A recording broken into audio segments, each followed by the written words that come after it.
오늘 본문의 사도 요한은 영혼이 잘 되는 것을 인생의 1순위, 내 영혼이 잘 되는 것을 첫 번째에 두었습니다. 두 번째, 범사가 잘 되는 것에 두었어요. 그리고 세 번째가 강건, 건강한 데다 두었어요. 이렇게 사도 요한은 우리 인생이 뭐가 잘 돼야 되는지를 분명하게 우리에게 가르쳐 주는 것입니다.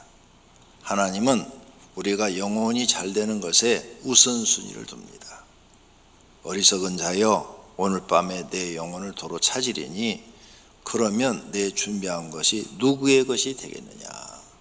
이 부자가 소출이 많아서 아무리 창고를 크게 짓고 거기다가 수십 년 먹을 걸 쌓아놨어도 오늘 저녁에 하나님이 데려가면 이 사람은 그 예비한 것들이 아무런 소용이 없습니다.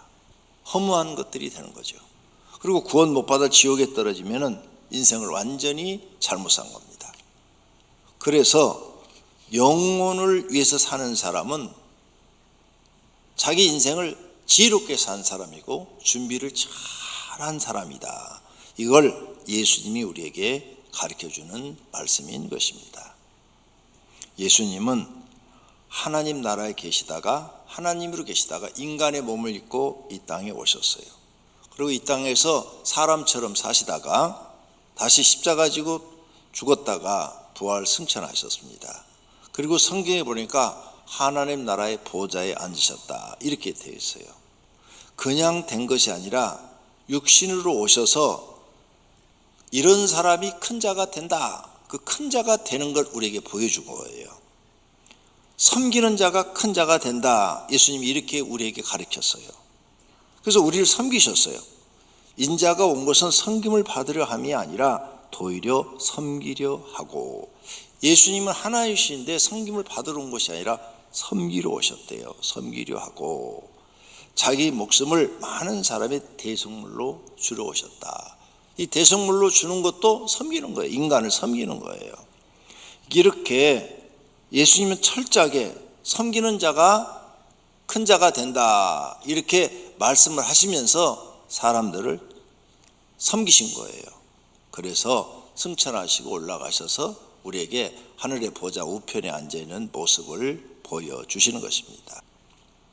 그러면 오늘 첫째로 생각해 보면 세상에 사는 사람들입니다.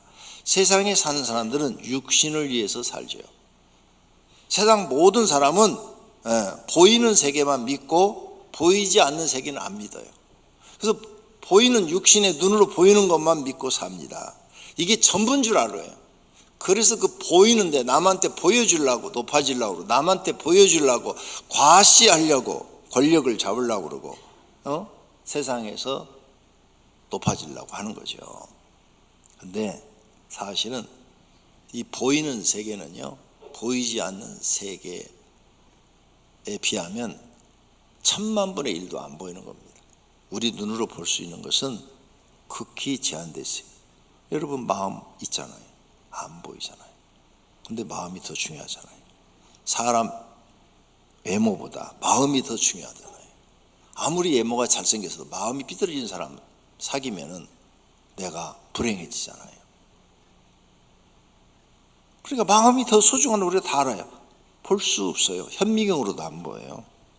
만원경으로도 안 보여요. 근데 있어요. 이렇게 보이지 않는 세계가 훨씬 중요해요. 병균 눈에 안 보여요. 현미경으로 엄청 확대를 해야 돼. 몇십만 배를 확대를 해야 보이죠. 안 보여요. 근데 그 병균 하나 들어오면 우리가 못 이겨가지고 병에 걸려 죽잖아요. 코로나19도 들어오면 죽은 사람 많잖아요. 지금도 막 죽어가고 있잖아요. 못 이겨서. 이렇게 보이지 않는 세계가 더 넓어요. 영역이 훨씬 넓고 더 중요해요. 특히 우리 영혼 보이지 않아요. 근데 분명히 있어요.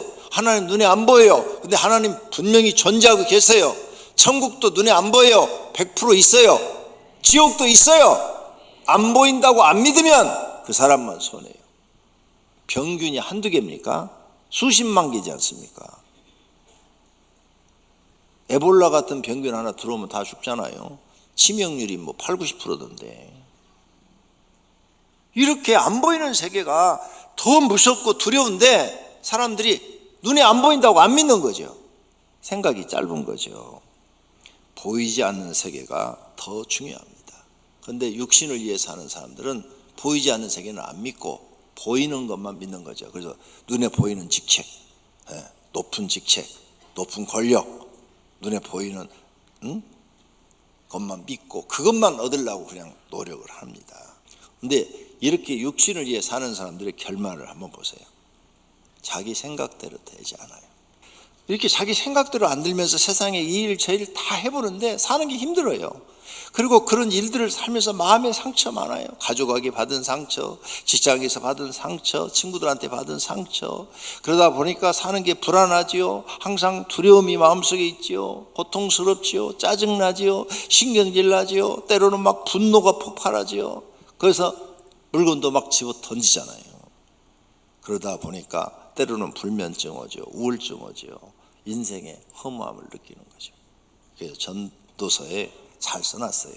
전도자가 이르되, 솔로몬 왕이에요. 솔로몬 왕이 난 내가 눈으로 본 것, 내 마음으로 하고 싶은 걸 다 해봤다 그랬어요. 다 해봤다. 다 해봤는데 헛되고 헛되며 헛되고 헛되니 모든 것이 헛되도다. 이게 결론이라는 거예요. 즉 허무하다는 거예요. 인생살이가 허무하다. 육신을 위해 다 해봤는데 허무한 인생이다. 이런 걸 깨달으니까 방황하고 실망하고 때로는 힘들어서 좌절하고 낙심하고 살고 싶지 않고, 여기 앉아 계신 분들 아마 살고 싶지 않았었던 때가 다 있었을 거예요. 아, 진짜 세상 살고 싶지 않다. 이렇게 고생스럽게 살다가 결국은 영벌 받는 곳으로 가십니다. 영벌 받는 곳으로 가면 더 통곡을 하겠죠. 아, 내가 세상 부귀영화를 얻지 못했을지라도 내가 하나님을 믿고 구원이라도 받는 건데, 개털 모자를 쓰더라도 내가 꼭 구원받아 천국에 들어갔어야 되는데 후회하겠죠. 그게 육신을 위해 사는 사람들의 결과입니다. 두 번째로는 영혼을 위해 사는 사람들이 있어요. 과거에 육신을 위해 살았는데 교회 나와서 이제 하나님을 믿고 성경을 읽고 깨달았어요. 아, 나는 과거에 육신을 위해 살았는데 이제 다 허망한 것이었다. 그럼 이제부터 나는 참된 것을 위해 살아야 된다. 진리라는 말이 참되고 바른 거예요. 난 참된 것을 위해서 이제 살아봐야 되겠다. 참된 것이 뭐냐? 영혼을 위해서 사는 것이다. 영혼. 내 영혼을 위해서. 나는 이제 육체를 위해 살지 않겠다. 영혼을 위해 살겠다. 이렇게 깨달은 분은요, 아주 대단한 성령의 역사를 받고 있는 거예요, 지금. 성령의 역사를 받지 않고는 그런 생각을 할 수가 없어요. 그래서 막 성령이 자기 마음속에 자기 영혼의 중요성을 깨닫게 해준 거예요. 나는 반드시 하나님 믿고 구원받고 천국에 가서 하나님께 인정받고 상 받아야 돼. 이런 믿음을 가진 사람은 성령의 지배를 받고 있는 사람인 줄로 믿습니다. 그래서 그 사람은 이제 육신을 위해 살지 않아요. 육신은 하나님이 그냥 밥 먹여주고 그냥 살려주고 그러면 감사하는 거예요. 그러나 열심히 나는 하나님께 인정받기 위해 살고 하나님 나라 들어가는 것이 내 인생의 목표고 하나님 나라가 상급받는 것, 주시면 막 더 많이 받고 싶고 하나님 나라에서 높아지는 것, 하나님께 은혜 받는 것, 또 하나님께 능력 받은 것, 이런 것이 그 사람의 인생의 목표가 되는 거죠. 그래서 그걸 놓고 하나님께 막 기도하고 애를 쓰는 거죠. 노력을 하는 거예요. 그래서 이런 이제 영혼을 위해 사는 사람은 뭘 하느냐? 첫 번째가 세상 욕심을 버리는 거예요. 영혼을 위해서 사는 사람은 첫 번째가 뭐라고요? 세상 욕심을 버리는 거다. 이거 안 버리면은 교회 나와도요, 영혼을 위해 사는 게 아니에요. 세상 사람하고 똑같아요. 갈라디아서 5장 24절에 그리스도 예수의 사람, 즉 기독교인들은 육체와 함께 그 정욕과 탐심을 십자가에 못 박아버렸다고 그랬어요. 여기 육체, 우리 육체를 말하는 거고, 여기 정욕은 세상의 욕심, 세상에서 뭔가 해보고 싶은 그 욕심, 그 다음에 탐심, 욕심, 세상의 모든 걸 막 다 갖고 싶은 그 욕심을 십자가에 못 박아버렸다, 죽여버렸다 그 말이에요. 못 박았어요. 예수님 십자가 못 박아 죽었잖아요. 죽어버렸다 이거예요. 그래서 기독교인들은 육체도 죽이고 정욕도 죽이고 탐심도 죽여버려야 돼. 내 마음에서 없애버려야 돼. 이 세 가지를 여러분 없애버리면 없애는 그 순간에 여러분은 자유를 느낍니다. 자유함을 느껴요. 진리를 알지니 진리를 너희가 자유케 하리라. 이 말씀이 딱 임해요. 이것만 없애도 자유를 느끼는데 거의 기독교인들이 교회를 다녀도 이런 진리를 몰라요. 그냥 기도하면 복 받는다, 기도하면 복 받는다, 하나님 잘 믿으면 복 받는다, 이런 것만 알지 이런 말을 몰라요. 또 이런 성경 구절을 읽고 깨달으려고 하지도 않아요. 관심 밖에 있는 성경 구절들이에요. 그래서 여러분 반드시 교회 나오면 육체, 정욕, 탐심을 죽여버려야 돼요. 이걸 죽여야 진리가 깨달아져요. 하나님이 발견되어지고 내가 이 세상을 사는데 아주 자유로워요. 마음이 정말 편안해져요. 이 경험을 꼭 해보시기를 바랍니다. 로마서 13장 14절에 오직 주 예수 그리스도로 옷 입고 정욕을 위하여, 그렇죠, 정욕, 세상에 너의 그 욕심을 이루기 위하여 육신의 일을 도모하지 말라. 육신을 위해서 살지 마라. 네 정욕을 이루게 살지 마라. 로마서에 분명히 써놨어요. 육신을 죽이라고. 그 다음, 이는 세상에 있는 모든 것이 육신의 정욕과 안목의 정욕과 이생의 자랑이니 다 아버지께로부터 온 것이 아니요. 이것은 뭐예요? 하나님 아버지께로부터 온 것이 아니요, 세상으로부터 왔대요. 그래서 세상으로부터 온 건 뭐냐? 육신의 정욕, 안목의 정욕, 이생의 자랑. 이 세상에 있는 것들 다 세상으로부터 왔는데 세상을 지배한 게 누구냐고 성경에 에베소에서 하는 놈가 하면 마귀라 이렇게 써놨어요. 공중의 권세를 잡고 세상을 지배하고 있는 게 마귀라. 그러니까 세상으로부터 왔다, 이 말씀은 마귀로부터 이게 왔다는 거예요. 하나님은 너희 마음속에 그런 걸 넣어주지 않는다는 거예요. 그러니까 이걸 죽여야 돼요. 교회에 나와서 여러분 이 욕심을 죽이는 거 하나만 배워도 여러분은 신앙생활에 성공하고 있는 거예요.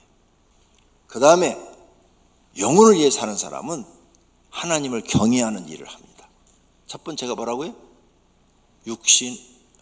욕심을 죽이는 것. 두 번째가 하나님을 경외하는 일. 그래서 이 영혼을 위해 사는 사람은 어떻게든 내가 하나님을 경외할까, 이 마음이 가득 차 있어요. 내일 주일이지, 내일은 예배 드리러 가야 돼. 예배 드리러 가니까 일찍 가야 돼. 일찍 가서 내가 하나님 앞에 예배를 드려야 돼. 그리고 좀 머리도 산정하고 좀 샤워도 좀 하고 깔끔하게 하고 와서 하나님 앞에 예배 드리고 하나님을 경외해야지. 이렇게 마음이요, 예배를 기다려요. 이런 사람이 하나님을 경외하는 거예요. 이렇게 하나님을 경외하는 사람들은 내 나를 장구하게 하기 위한 것이라. 그렇죠? 하나님이 주신 축복을 오랫동안 누리게 하기 위해서 하나님을 경외하라고 하는 거예요. 또 요한계시록에서 써놨어요. 종 선자들과 성도들과 또 작은 자들이든지 큰 자든지 주의 이름을 경외하는 자들에게는 상을 주신다, 복을 주신다. 그래서 이 영혼을 위해 사는 사람, 하나님을 경외하는 걸 찾아요. 내가 뭘로 하나님을 경외할까? 예배를 드리고 내가 교회 가서 뭘로 하나님을 경외할까? 선교하는데 내가 좀 힘을 쓸까? 찬양하는데 힘을 쓸까? 내가 목자를 하는데 힘을 써서 영혼을 살리는데 하나님의 힘을 써서 도와드림으로 맡겨진 사명을 감당으로 하나님을 경외할까? 이 경외하는 걸 생각해요. 세 번째로는 예배하는 일을 중요하게 생각해요. 식사하는 것보다 더 중요하게 생각해요. 예배하는 일을. 하나님께서 참되게 예배하는 자들은 영과 진리로 예배할 때가 원하니 곧 이때라. 아버지께서 자기에게 이렇게 예배하는 자들을 찾으시니라. 예배하는 자들을 하나님 찾으신대요. 오늘 또 11시 예배 드리러 오신 성도들 중에서 참되게 예배하는 자를 찾아요. 참되게 예배하는 자는 영과 진리라고 그랬어요. 영은 여러분의 영혼으로 하나님을 예배 드리는 거야. 육신으로 예배 드리는 게 아니라 내 영혼으로. 찬양도 영으로. 찬양을 영으로 하는 게 뭐예요? 기도하는 거 가르쳐 드리는데 영으로 하는 기도는 뭐냐? 생각과 마음을 일치해서 찬양하는 거예요. 그게 영으로 하나님을 찬양하는 거예요. 그게 예배 시간도 마음과 생각을 일치해서 하나님을 생각하면서 예배를 드리는 거예요. 찬송을 해도, 기도를 해도 아멘 아멘, 성경을 읽어도 아멘 아멘 하면서 하나님 말씀을 받아 먹는 거예요. 아멘 아멘. 성경 내가 읽을 때마다 여러분이 아멘 하면 그게 받아 먹는 거예요. 예. 하나님 말씀을, 영의 양식을 내가 받아 먹는 거라고요. 그 다음에 진리는 뭐냐? 말씀. 진리는 말씀. 예수 그리스도이기도 해요. 진리는 두 가지 있어요. 예수님 아니면 말씀. 근데 여기서는 말씀이에요. 말씀으로 예배할 때가 오나니, 영과 말씀으로, 말씀. 구약시대 이 예배에 대해서 5대 제사를 해놨어요.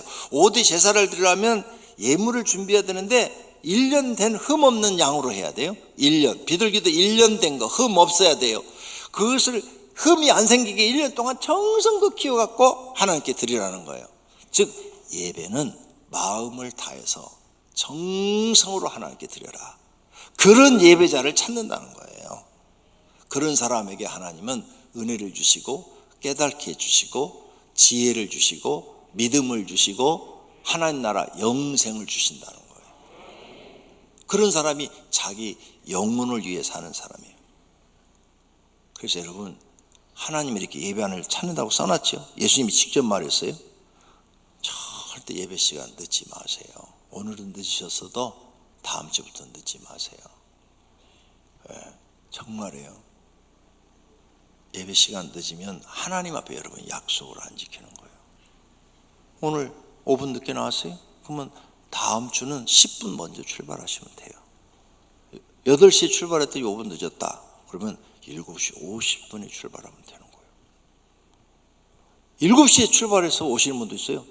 이 주일날 막 저기 울산에서도 오시고 강주에서도 오시고 대전에서도 오시고 원주에서도 오시고 막 춘천에서도 오시고 뭐 이 북쪽으로는 막 고양시 어디 막 이렇게 다 오셔요. 지금 인천 이런 데 너무 많이 와서 그래. 아주 그냥 멀리서도 오셔요. 지난해 보니까 막 제주도에서도 비행기 타고 오시더라고. 그것도 예배 시간 안 늦어. 조금 내가 더 부지런해지면 되는 거예요. 사람과의 약속도 우리가 지켜야 신뢰를 얻는데 하나님과의 약속을 지켜야 하나님께 신뢰를 얻어요. 그게 예배 시간이에요. 예배는 내가 하나님을 섬기는 경외하는 행위 중에 하나예요. 그렇기 때문에 예배 시간을 내가 지켜야 하나님께 내가 인정을 받아요. 이거 인정 못 받으면 헛일이에요. 약속. 그렇게 중요한 거예요. 하나님은 예배하는 자를 찾으셔요. 꼭 여러분은 앞으로 나 예배 시간 늦어도 5분 전까지는 가겠다. 500명 교인들은 이렇게 되시기를 바랍니다. 그 다음 기도하는 일. 영혼이 잘 되려면 기도해야 되는데 쉬지 말고 기도하라. 쉬면 안 된다는 거예요. 여기 써놨잖아요. 쉬지 말고 기도하라. 영혼이 잘 되려면 매일 하루도 기도 안 하는 날이 있으면 안 돼요. 바쁘니까 기도 오늘은 쉬고 안 돼요. 바빠도 오늘 기도를 해야 되는 거야. 정 바쁘면 걸어가면서 하고 운전하면서 하고 화장실 가서 앉아서라도 해야 되는 거야. 하나님 오늘 기도할 시간 없으니까 죄송합니다. 화장실이라도 기도해야 되겠어요 하고 기도해야 되는 거야. 왜? 쉬지 말고 기도하라 써놨잖아. 그래야 내 영혼이 잘 돼요. 할렐루야. 그 다음 충성해야 돼. 무슨 일을 맡은 작은 일이라도 가장 최선을 다해서 하나님 앞에 충성해야 돼요. 그 다음 전도해서 영혼을 구원하는 일, 영혼이 잘 되는 거예요. 높아지고 싶으면 낮아져라. 주 앞에서 낮추라. 그리하면 주께서 너를 높이시리라. 하나님 앞에서도 낮아야 되지만 사람 앞에서도 우리는 낮아져야 돼요. 그래서 낮추세요. 나를 최대한. 저는 아무것도 한 일 없어요. 다 주님이 하신 거예요. 말도 이쁘잖아요. 그럼 하나님께 영광 돌리고 그거 내가 다 했어. 나이면 누가 그거 할 수 있어. 이런 소리 하지를 마세요. 하나님이 도와주셔서 그 일을 한 겁니다. 낮추세요. 그리고 사람들 높여주세요. 그러면 하나님 나라 가서 이름이 높임을 받아요. 큰 자가 되고 싶으세요? 섬기는 자가 되세요. 그러면 하나님 옆에 가서 큰 자가 됩니다. 이게 예수님이 다 가르쳐준 말씀들이에요. 꼭 기억하세요. 근데 이걸 안 해요. 그래서 하나님께 인정을 못 받는 거예요. 그 다음에 하나님이 주시는 대로 사는 비결을 배우세요. 나는 비천에 처할 줄도 알고 풍부에 취할 줄도 알아. 모든 일 곧 배부름과 배고픔과 풍부와 궁핍에도 취할 줄 아는 일체의 비결을 배웠노라.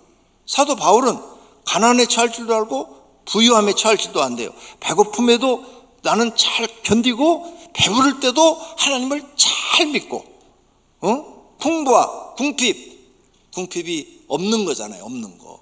모든 게 나한테 조건이 안 만들어져 있어. 그래도 나는 일체의 비결을 배워서 하나님 주신 대로 산다. 그래서 나는 하나님 어떤 환경을 주어도 그 환경에서 오직 내 영혼이 잘 되기 위해서 하나님만을 사랑하고 섬긴다. 이렇게 말씀을 하는 것입니다. 이런 비결을 배워야 되는 거예요. 비결. 일체의 비결. 그래서 여러분 예수 믿기 전에는 내 욕심대로 살았죠. 이제 버리세요. 버리고 하나님 나는 이제 주신 대로 살겠습니다. 주신 대로 주신 환경에 살면서 내 영혼이 잘 되기 위해서 나는 최선을 다하겠어. 왜? 영혼이 잘 되면 다른 것도 다 잘 되게 해 주시는 줄로 믿습니다. 그 다음 감사하며 살아야 돼요. 범사에 감사하라. 이것이 그리스도 예수 안에서 너희를 향하신 하나님의 뜻이라고 그랬어요. 하나님 뜻이 뭐예요? 네가 입에서 항상 감사. 하나님 감사. 어려운 환경에서도 감사. 가난 속에서도 감사. 하나님은 입에서 감사가 나오기를 원하고 계시는 거예요. 가난 속에서도 하나님 가난하지만 오늘도 일용할 양식 주셔서 감사합니다. 이러면 하나님이 마음이 찡할 거 아니야. 아이고 내 새끼 라면 먹으면서도 저렇게 진심으로 감사하다 그러네. 알았다. 내가 다음에 고기 보내마. 그리고 고기 보낼 거 아니야. 그게 하나님 마음을 움직이는 거예요. 그러니까 말씀대로 사는 거예요. 말씀대로. 내 감정대로 사는 게 아니야. 육신으로 사는 게 아니라 영혼으로 사는 거야. 영혼으로 사는 사람은 감옥에 들어가서도 감사해야 되는 거야. 사도 바울처럼. 그러니까 감옥에 들어가서 찬송하고 막 기도하고 그러니까 막 성령이 역사하시니까 옥문이 다 열려버리잖아요. 그런 사람이 되시기를 바랍니다. 그 다음 영혼을 위해 사는 사람은 서로 돕는 거예요. 그는 나의 형제요 함께 수고하고 함께 군사된 자요 너희 사자로 내가 쓸 것을 돕는 자라. 서로 쓸 것을 도와주는 거예요. 돕는 사람. 이런 사람은 영생을 얻어 천국에 들어가는 줄로 믿습니다. 이렇게 영혼을 위해 한번 살아보세요. 이제 교회 나오셨으니까 한번 육신을 위해 살지 말고 영혼을 위해 한번 이렇게 살아보세요. 그럼 놀라운 일이 벌어지는데 일단 마음이 편해요. 참 마음 평안해요. 그 다음 행복해져요. 마음이. 그리고 기쁨이 있어요. 마음속에. 그리고 만족감이 있어요. 뿌듯함이 있어요. 영혼이 잘 되면요, 영혼을 위해 살면요 마음이 뿌듯해요. 그리고 하나님 나라 가서 내가 높은 자리에 들어갈 수 있어요. 땅에서는 어렵지만 하나님 나라에서 큰 자가 될 수가 있어요. 세 번째로 교회를 다녀도 육신을 위해 사는 사람이 있어요. 겉만 기독교인이에요. 영혼은 세상 사람이에요. 속 사람이 성령으로 변화되지 못해서 이렇게 된 거예요. 그래서 세상 사람과 똑같은 길을 가는 거예요. 결과는 영벌이죠. 겉만 그리스도인이 되지 말고 속 사람까지 그리스도인이 되시기를 바랍니다. 결론으로 선택은 자유입니다. 육신을 위해서 사느냐 영혼을 위해서 사느냐 어떤 것을 선택하셨습니까? 육신을 위해 시간과 돈을 투자하죠. 육신의 건강과 아름다움을 위해서도 여러분 돈을 투자하고 시간 투자하죠. 영혼을 위해서도 시간과 돈을 투자해야 합니다. 영혼의 건강과 아름다움을 위해서 시간과 돈 투자하셔야 돼요. 안 하시고는 절대 영혼이 건강해질 수가 없어요. 하나님은 영혼을 위해서 살라고 하십니다. 그리고 하나님은 영원한 나라에서 큰 자가 되라고 하십니다. 깨달은 사람은 하나님의 말씀대로 살 것입니다. 깨달지 못한 사람은 육신을 위해 살 것입니다. 모두가 영혼을 위해서 사시기를 축원합니다.